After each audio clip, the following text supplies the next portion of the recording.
नमस्कार बच्चों, आज की इस वीडियो में हम देखेंगे परिमेय संख्याओं के गुणधर्म। किसी भी संख्याओं के गुणधर्म के लिए हमें तीन चीज़ों के बारे में अध्ययन करना पड़ता है। एक तो होता है सरवन, दूसरा क्रम विनिमय और तीसरा साहचर्य। देखना, जैसे परिमेय संख्याओं के गुणधर्म से पहले हम देखेंगे प्राकृत संख्याओं के गुणधर्म।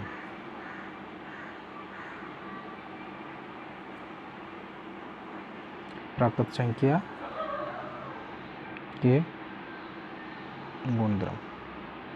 जब हम प्राकृत संख्याओं के गुणधर्म के बारे में अध्ययन करेंगे, उसके बाद हमें परिमेय संख्याओं के गुणधर्म में आसानी से जानकारी प्राप्त होगी।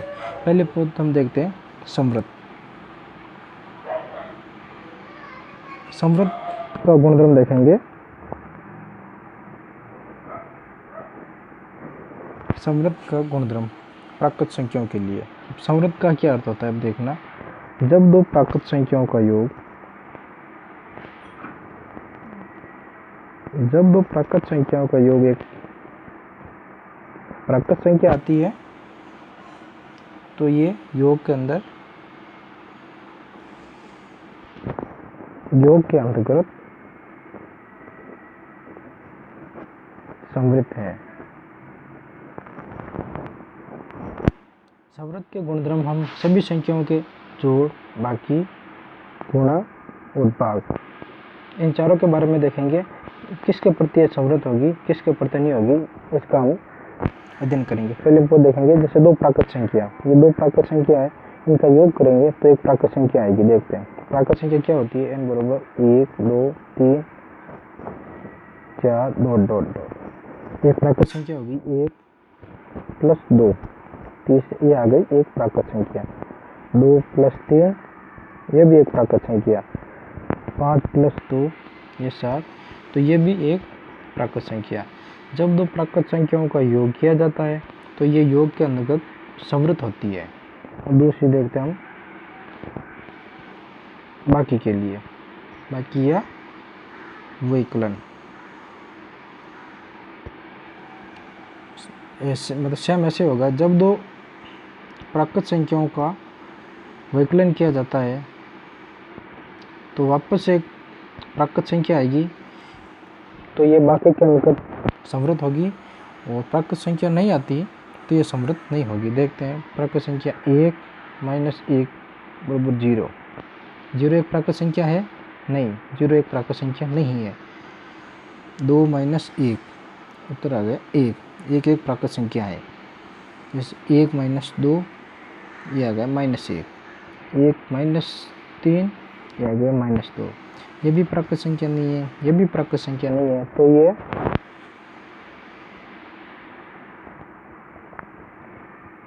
ये विकलन के अंतर्गत समवृत्त नहीं है, समवृत्त नहीं है। तीसरी देखते हैं गुणन के लिए। गुणन के लिए समवृत्त है या नहीं है, देखते हैं। जब दो प्राकृत संख्या का गुणा किया जाता है तो वापस हमें एक प्राकृत संख्या प्राप्त होगी, तो इसके अंतर्गत यह समवृत्त होगी। और जब हमें प्राकृत संख्या प्राप्त नहीं होगी तो ये समवृत्त नहीं होगी। जैसे देखते हैं 1 इंटू 2, ये प्राकृत संख्या है, उसका आ गया 2। 2 इंटू 3, दोनों प्राकृत संख्या है, इनका उत्तर आ गया 6। 2 इंटू 4, ये प्राकृत संख्या है, इनका उत्तर आ गया 8। अब देखते हैं 0 इंटू 4, उत्तर आ गया 0। यहाँ पर देखते हैं ये दोनों प्राकृत संख्या नहीं है, ये एक पूर्ण संख्या है और ये एक प्राकृत संख्या है। समवृत्त के अंदर दोनों सेम संख्या होनी चाहिए। जैसे दोनों प्राकृत है तो दोनों प्राकृत होनी चाहिए। और भाग के लिए तो इसमें लिखेंगे गुणन के अंतर्गत समवृत्त है, समवृत्त है। होता देखते हैं हम भाग। जब दो प्राकृत संख्याओं का भाग किया जाता है, जब दो प्राकृत संख्याओं का भाग किया जाता है तो हमें एक प्राकृत संख्या प्राप्त होगी, तो समवृत्त का गुण होगा। प्राकृत संख्या प्राप्त नहीं होगी तो समवृत्त का गुण नहीं होगा। जैसे हम देखते हैं 4/2, ये भी प्राकृत संख्या, ये भी प्राकृत संख्या, ये 2 आ गई प्राकृत संख्या। अब देखते हैं 3, ये प्राकृत संख्या, इसके भाग में देखेंगे 2, तो इसमें इसका भाग नहीं जाता है, तो ये 3/2, ये एक परिमेय संख्या आ गई, ये भी नहीं होगा। ये 4/5, इसके अंदर भी नहीं होगा, तो हम लिखेंगे ये समवृत्त नहीं है। देख लिया हमने। समवृत्त का गुणधर्म क्या कहता है?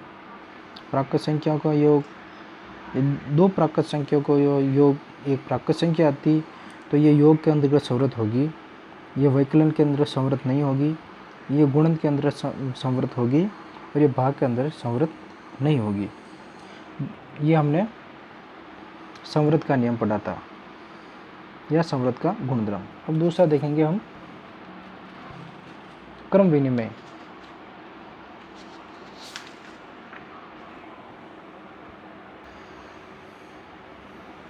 अब हम देखेंगे परिमेय संख्याओं के समवृत्त गुणधर्म देखेंगे। जैसे हमने प्राकृत संख्याओं के देखा था, वैसे ही हम परिमेय संख्याओं के देखेंगे। पहला क्या है? जब 2 परिमेय संख्या, परिमेय प्लस परिमेय, जब 2 परिमेय संख्याओं का योग एक परिमेय संख्या आएगी, तो ये परिमेय संख्याओं के अंतर्गत समवृत्त होगी। परिमेय संख्या हम देखते हैं, एक है 2/3 प्लस 4/5, दोनों का लसागु लेंगे, कितना आ जाएगा? 15। 3 का भाग 15 में 5 बार, 5 × 2 प्लस 3 × 4, कितने आ गए? 10 + 12 15, कितने आ गए? 22/15। 2 परिमेय संख्याओं का योग एक परिमेय संख्या आई, तो इसके अंतर्गत ये समवृत्त होगी। हम क्या लिखेंगे? योग के अंतर्गत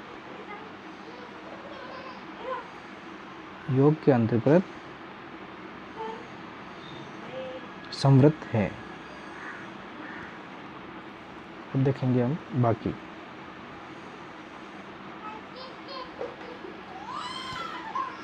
जब 2 परिमेय संख्या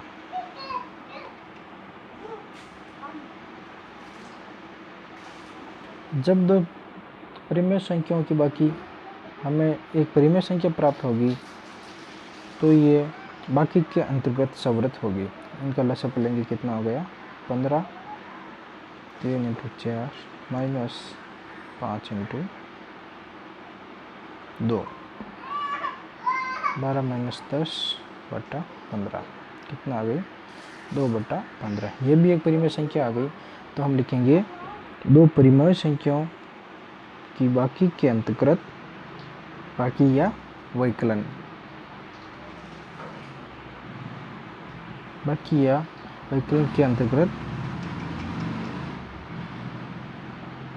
समवृत्त है। तीसरा हम गुणन में देखेंगे। गुणन के लिए जब 2 परिमेय संख्या, ये 2 परिमेय संख्या हो गई, ये दोनों परिमेय संख्या, इनका गुणन करते हैं, तो हमें यदि एक परिमेय संख्या प्राप्त होती है, 4 से ये 4 कट जाएगा, 1/5, ये भी एक परिमेय संख्या आ गई, तो ये गुणन के प्रति भी समवृत्त है। गुणन के अंतर्गत समवृत्त है।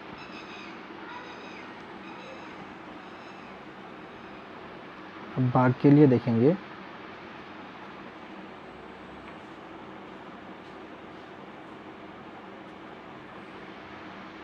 दो परिमेय संख्याओं का भाग करेंगे, परिमेय भाजक परिमेय, तो एक परिमेय संख्या आएगी। यदि परिमेय संख्या आती है तो समवृत्त है, यदि परिमेय संख्या नहीं आती है तो समवृत्त नहीं है। देखते हैं हम 2/3 भाजक 4/5। अब इनका भाग करेंगे, कैसे करेंगे? 2/3 4/5, इनका गुणा, इनका आपस में गुणा, कितना हो गया? 2 × 5 4 × 3, 10/12, तो ये परिमेय संख्या आ गई। अब देखते हैं 5/0, ये भी एक परिमेय संख्या है और 0 भी परिमेय संख्या है। 5 का 0 के अंदर हम भाग देंगे तो ये अपरिभाषित है, मतलब कोई भी संख्या नहीं आई, तो इसका मतलब ये संवृत नहीं है। तो लिखेंगे भाग के अंतर्गत संवृत नहीं है, नहीं है। अब हम संख्याओं का दूसरा गुणधर्म पढ़ेंगे, क्रम विनिमय। क्रम विनिमय का अर्थ क्या होता है, जैसे इसके नाम से भी पता चल जाता है, क्रम मतलब संख्याओं का क्रम, और विनिमय का अर्थ होता है बदलना। जब संख्याओं का क्रम बदलता है, जैसे तो पहले हम प्राकृत संख्याओं का क्रम विनिमय देखेंगे, उसके बाद हम देखेंगे परिमेय संख्याओं का क्रम विनिमय। पहले वो देखते हैं प्राकृत संख्याओं के लिए। पहले योग के लिए, जब दो प्राकृत संख्या होती है, ये प्राकृत प्लस प्राकृत, जब दोनों का हम क्रम बदल देंगे तो यदि समान राशि आती है, जो यहाँ थी वही यहाँ आती है, तो ये योग के अंतर्गत क्रम विनिमय होगी। जैसे देखना a प्लस बी बराबर b प्लस a, ये एक क्रम विनिमय है। देखना दो प्राकृत संख्या है, 2 प्लस 3, ये दोनों प्राकृत संख्या है। अब इनका वापस हम क्रम बदल देंगे, 3 और 2, तो दोनों का उत्तर कितना आएगा, 5 और 5, मतलब समान आता है। तो प्राकृत संख्या योग के अंतर्गत क्रम विनिमय है।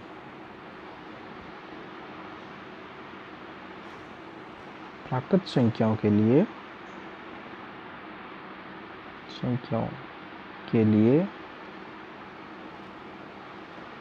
योग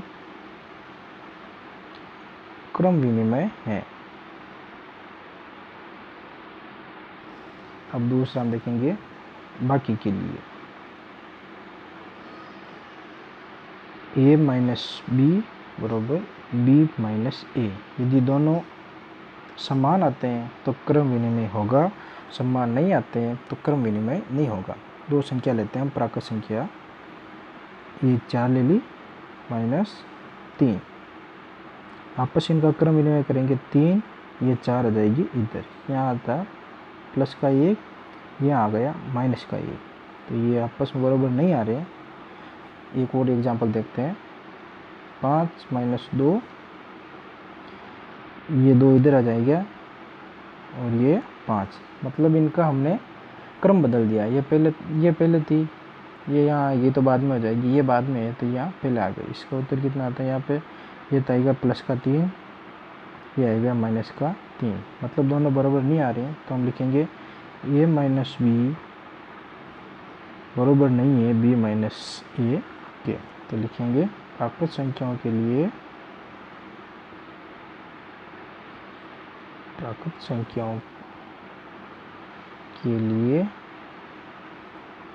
विकलन यानी बाकी विकलन में क्रम विनिमय नहीं है,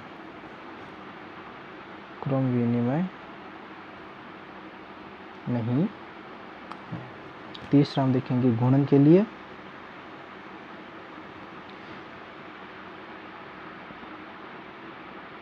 ये दो प्राकृत संख्या है a और b, इनका क्रम विनिमय करेंगे b इंटू a, तो ये दोनों बराबर आएगी तो क्रम विनिमय होगा, बराबर नहीं होगी क्रम विनिमय नहीं होगा। जैसे देखते हैं 3 इंटू 2, ये दोनों प्राकृत संख्या है, इनका हम क्रम बदलेंगे, 3 इंटू 2, ये भी 6, ये भी 6, ये बराबर आ रही है। 5 इंटू 4, 4 इंटू 5, ये दोनों संख्या समान है और इनका हमने यहाँ पर क्रम बदला है, 20 बराबर 20, ये समान आ रही है। तो लिखेंगे गुणन के लिए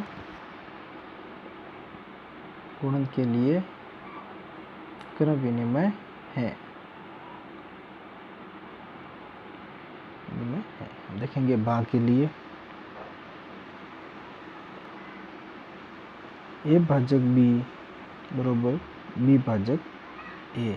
यदि दोनों बराबर आते हैं तो क्रम विनिमय होगा, दोनों बराबर नहीं आते हैं तो क्रम विनिमय नहीं होगा। दो प्राकृत संख्याओं का भाग करेंगे, 4 भाजक 2 बराबर 2 भाजक 4।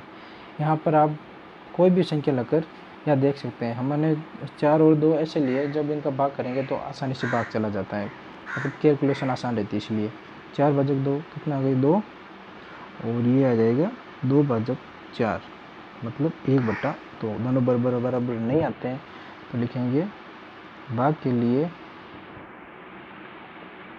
क्रम विनिमय नहीं है, क्रम विनिमय नहीं है।